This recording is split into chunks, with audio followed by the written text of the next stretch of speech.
Hi friends, welcome back to Shravya's kitchen. ఈరోజైతే చాలా simple ఇంగ్రీడియంట్స్తో ఫ్రైడ్ రైస్ ఎలా చేసుకోవాలో ఇప్పుడైతే చూసేద్దాం.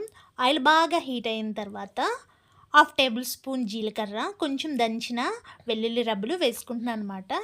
ఇప్పుడైతే ఎగ్స్ వేసుకోవాలి. ఎగ్స్ కొంచెం ఫ్రై అయిన తర్వాత బ్రేక్ చేయాలన్నమాట.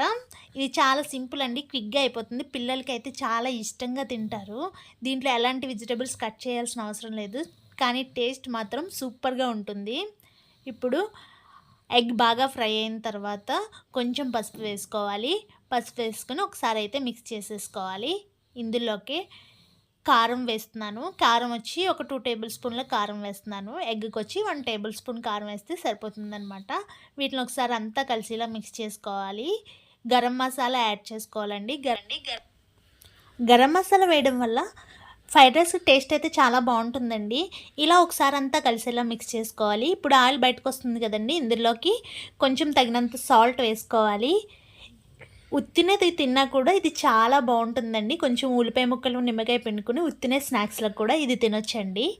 అంతేకాకుండా మనం రైస్లో కలుపుకునైనా తినొచ్చు, లేదా రైస్ దీంట్లో యాడ్ చేసుకుని చల్లారిపోయిన రైస్ ఉంటుంది కదండి, అది ఇప్పుడు ఇందులో యాడ్ చేసుకుని తింటే వేడివేడిగా చాలా బాగుంటుందండి.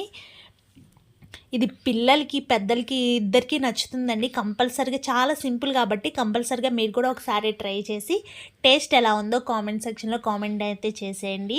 ఈ రెసిపీ కానీ మీకు నచ్చినట్లయితే మా ఛానల్ని లైక్ చేయండి, షేర్ చేయండి, కామెంట్ సెక్షన్లో కామెంట్ అయితే చేసేయండి. ఇది చాలా 2 మినిట్స్ అంటే 2 మినిట్స్లో అయిపోతుందండి. మ్యాగీ కన్నా క్విక్గా అయిపోతుంది రెసిపీ.